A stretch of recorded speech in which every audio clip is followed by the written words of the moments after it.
जितने भी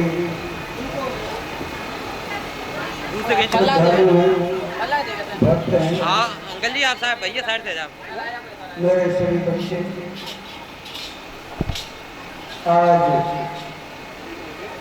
सबको विदित है, ये पर्व आज ये आपके यहाँ नहीं, ये मैं सोचना कि ये तुम्हारे यहाँ हो रहा है।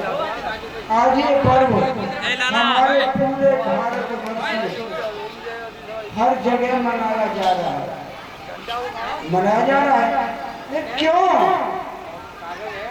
सबसे मेन बात ये होती है, कहीं भी आपने देखा होगा, कारण होता है।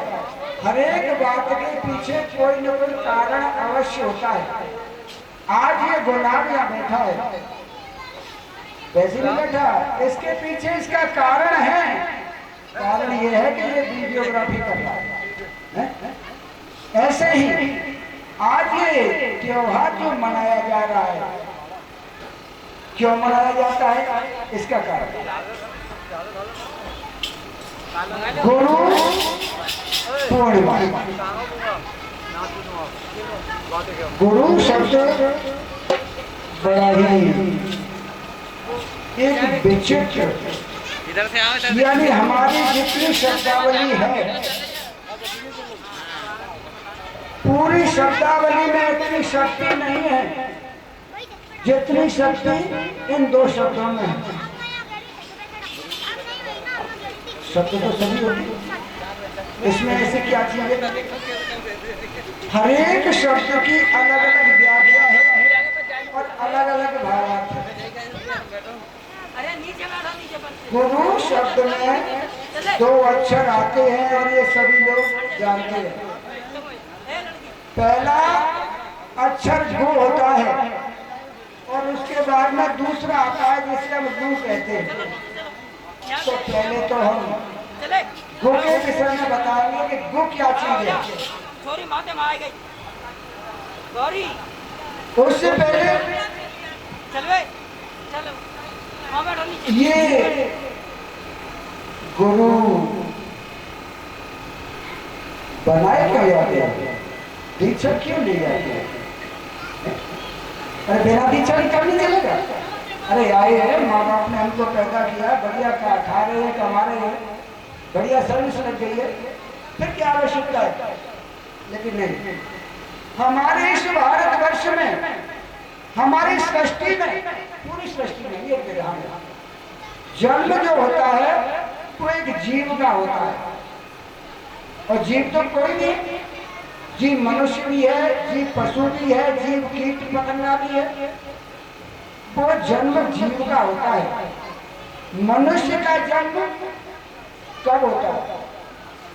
मनुष्य का जन्म उस दिन होता है जिस दिन वो दीक्षा ले लेता है। क्यों? क्योंकि मनुष्य परमात्मा को जानता है, परमात्मा की भक्ति करता है, उसको पहचानने की कोशिश करता है। मनुष्य विलक्षण है। तो परमात्मा से अगर रिश्ता जोड़ोगे, कोई भी लड़की हो, जब तक शादी नहीं होती है उसको कुमारी बोलते हैं। शादी के होने के बाद में वो पत्नी हो गई। कुमारी में पत्नी नहीं होगी, शादी होने की बात तो होगी। इसी प्रकार से जीव जब दीक्षा लेता है उस समय वो मनुष्य योनि में आता है। ये नहीं है कि हम लोग पैदा हो गए तो हम मनुष्य, हाँ मनुष्य का ये कर्म ही नहीं है। मनुष्य का कर्म और धर्म तो जब शुरू होगा जब उसकी लाइन में आओगे, तो श्रेणी में पहुंचोगे। श्रेणी में कब पहुंचोगे? जब परमात्मा से लिंक करोगे। और परमात्मा से लिंक कब होगा? जब उसकी शरण में जाएगा। तो जिस दिन दीक्षा ले लेता है प्राणी, मैं ऐसे बताऊंगा, मेरे भी बहुत से शिष्य हैं, बहू बड़ी है और सास छोटी है, ऐसे हैं, है कि नहीं? ऐसे है कि बहू बड़ी है, सास छोटी है, पर बहू ने पहले दीक्षा ले ली, उसकी उम्र उसी दिन से चल रही है। और सास ने बहू ने 10 साल पहले ले ली, उसकी उम्र 10 साल की हो गई, और सास ने 1 साल पहले ली है तो उसकी उम्र 1 ही साल की होगी। तो ये नहीं कि बहू की सास हुआ तो बड़ी है क्या? इस संसार में दुनिया के चक्कर में फंसने के लिए वो सास बड़ी है, लेकिन परमात्मा के यहाँ वो बड़ी नहीं, बड़ा वो है जिसने पहले जन्म लिया, पहले दिन चल। अब आगे कुछ शब्दों के ऊपर मैं व्याख्या कर रहा था। कुछ शब्द की बड़ी व्याख्या है, मैं शॉर्ट में आपको समझाऊंगा। वो कहते हैं एक अंधकार को, जैसे अंधेरी कोठरी होती है,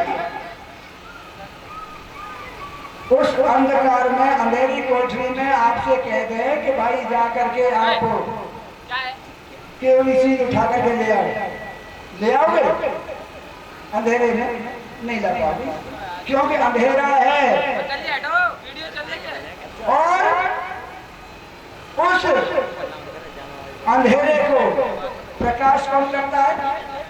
या तो आप बैटरी जलाओगे या मोमबत्ती जलाओगे, उसी तो करोगे ना, उजाला होगा ना।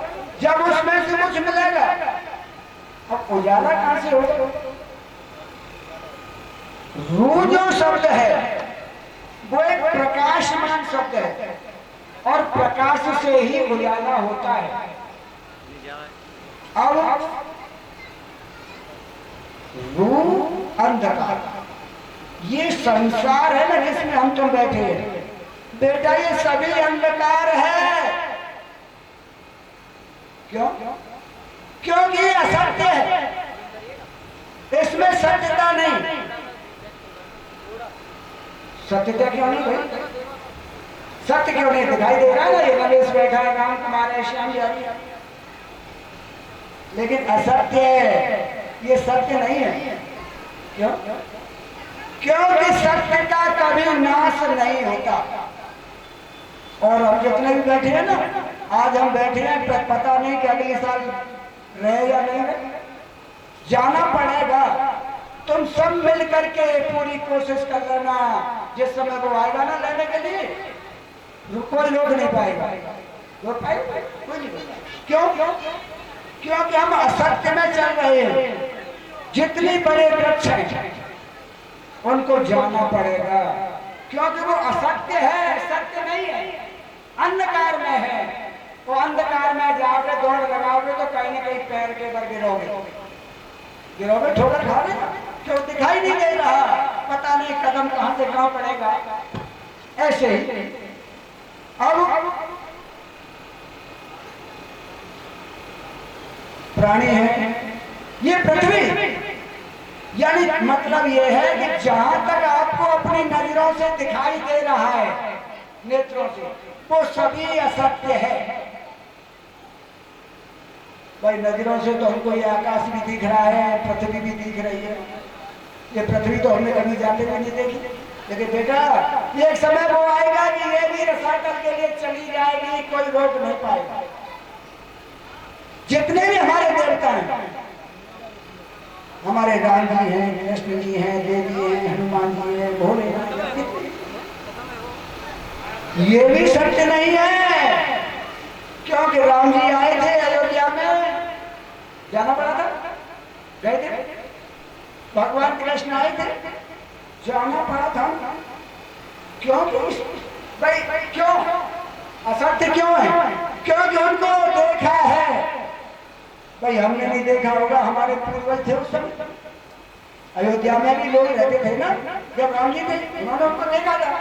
हमने ये बता दिया कि जो नजरों से जो आपको दिखाई देगा वो सभी असत्य, और असत्य का नाश होगा, सत्य का कभी नाश नहीं होता।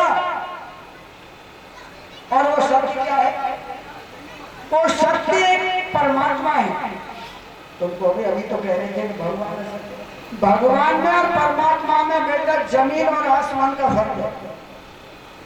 परमात्मा कभी रूप स्वरूप धारण नहीं करता, वो अजर अमर है, वो कभी न जन्म लेता है न कभी समाप्त होता है। और उसी की सृष्टि चल रही है। जो कहते हैं ना भ्रकुट बिलोक सृष्टि लय हो ये सपन संकट परे। हम लोग रामायण में हमारे गोस्वामी तुलसीदास जी ने सुना ही है, लेकिन उसमें क्या है सत्य नहीं है। क्योंकि गोस्वामी तुलसीदास जी जो थे वो राम जी के भक्त थे। और कोई भी भक्त हो या कोई भी पुत्र हो, मान लो अगर हम हमारे विषय में आप कोई भी बात करेंगे तो उसको बड़ा चढ़ा के करेंगे ना। ऐसे तुलसीदास महाराज जी ने उनको थोड़ा ऊपर चढ़ाया, जबकि ये चौपाई केवल उस परमात्मा के लिए सूटेबल है।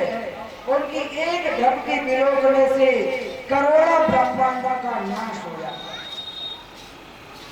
एक ब्रह्मांड नहीं है, ऐसे हमारे इस ब्रह्मांड में 14 लोग हैं।